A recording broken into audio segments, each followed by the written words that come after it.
Magandang araw po. Narito na po ang magiging lagay ng panahon ngayong araw ng Biyernes, May 17, 2024.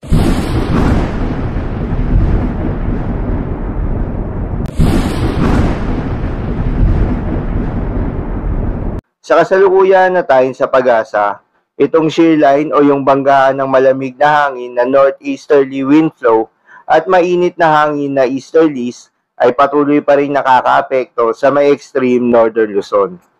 Dahil dito, asahan yung maulap na kalangitan na may kalat-kalat na mga pagulan at pagkidlat pagkulog.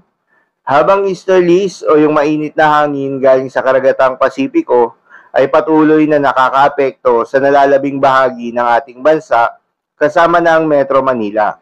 Kaya naman asahan sa malaking bahagi ng ating kapuluan ang bahagyang maulap hanggang sa maulap na papawirin na may mga pulupulong pagulan o pagkidlat pagkulog lalo na sa hapon at sa gabi.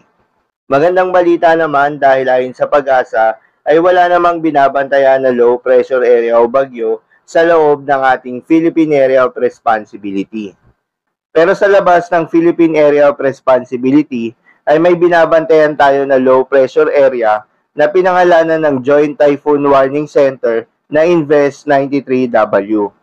At sa ngayon ay mababa pa naman yung tsansa nito na maging isang tropical cyclone in the next 24 hours. At base naman sa ipinapakita ng weather forecast model na ating ginagamit, nagbabanta ito na maging isang bagyo at pumasok ng ating area of responsibility sa mga susunod na araw. Kung maging bagyo ito at pumasok ng Philippine Area of Responsibility, ito ang unang bagyo ngayong taong 2024 at papangalanan ito ng pag-asa ng bagyong Aghon. Paalala lang po, posible pa magbago yung mga nasabing forecast, kaya naman ating babantayan yung magiging development nito. At patuloy lang kayong magantabay sa mga update na ating ilalabas. Para naman sa lagay ng panahon ngayong araw ng Biyernes dito sa Luzon, dahil sa epekto pa rin ng shear line, asahan sa eastern section ng Northern Luzon ang maulap na kalangitan na may kalat-kalat na mga pagulan at pagkidlat pagkulog.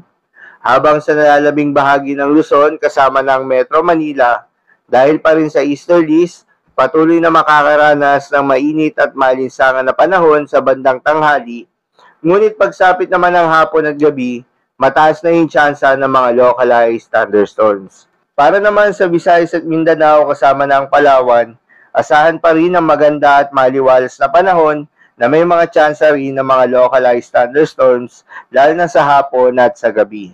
Para naman sa lagay ng mga dagat baybayin, ayon sa pag-asa ay wala namang nakataas na gale warning sa anumang seaboards ng ating bansa. Kaya naman malayang makakapamalaot yung mga kababayan nating mangingisda, pati na rin yung may mga maliliit na sasakyang pandagat. Iba yung pag-iingat pa rin sa mga kababayan nating maglalayag dahil kung meron tayong offshore thunderstorms activity, asahan natin yung posibleng paglakas ng hangin at kaakibat nito yung posibleng pagtaas ng mga alon. So, yun lamang po para sa lagay ng panahon ngayong araw ng Biyernes. Keep safe everyone.